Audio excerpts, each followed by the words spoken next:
Speaking of new, you see here briefly, and I'll jump through just very briefly these numbers. A number, 11,645, is total number of COVID cases that we're reporting in the last 24-hour period here in the state. Now, I mentioned on Monday that this week, over the next few days, up to 72 hours through tomorrow night, most likely, that we will take all of that backlog, the 295,000 backlog numbers, cases, figure out the total number of positives we have, and then begin to stack those positives on the actual dates those numbers came in. So we're beginning to do that. But for the purpose of transparency, yesterday, 12,500. Today, 11,645. We're giving you numbers that represent the actual number of positive cases and a number that begins the process over a few-day period of truing up the total number of positives from that backlog. If you're following me, I'm impressed and grateful. It's a long-winded way of saying that the actual numbers today that we are putting out, the 11,645, includes 6,212 backlogged cases, and the actual number today is 5,433. So backlog numbers will come in next couple days. We will then get through all of that. We'll true up all these numbers. We'll get a brand new positivity rate out there for everybody.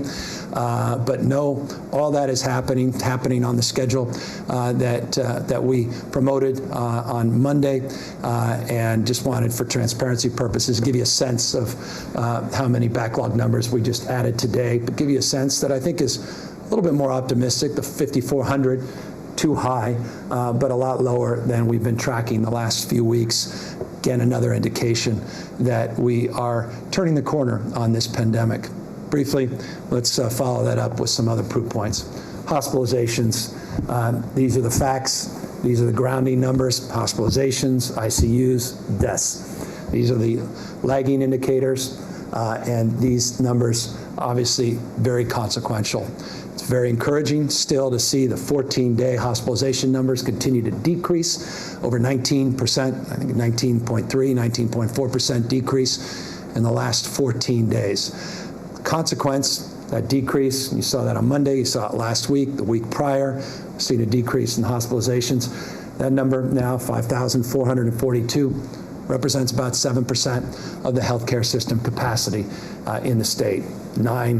8 now down to about 7% of the capacity. As it relates to ICU admissions, you see a similar trend line, a little even more encouraging than last week, rather on Monday, last presentation on ICUs, now 16% decrease on ICU admissions over a 14-day period. So tracking similarly to the decreases we're seeing, 19% in hospitalizations.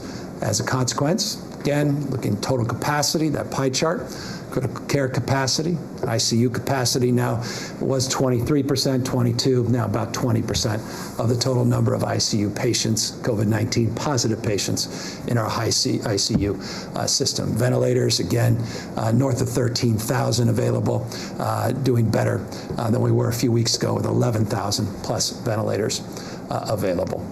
As always, again, appreciate you sticking in with me on this presentation. As always, we encourage you to wear a mask. Want to see those numbers continue to go down? Wear a mask. Want to see those numbers continue to go in the right direction? Continue to physically distance. Want to see those numbers continue to go down as the temperatures go up? Try to avoid mixing. I saw the American River the other day, and I might as well have been at spring break. Thousands and thousands of people.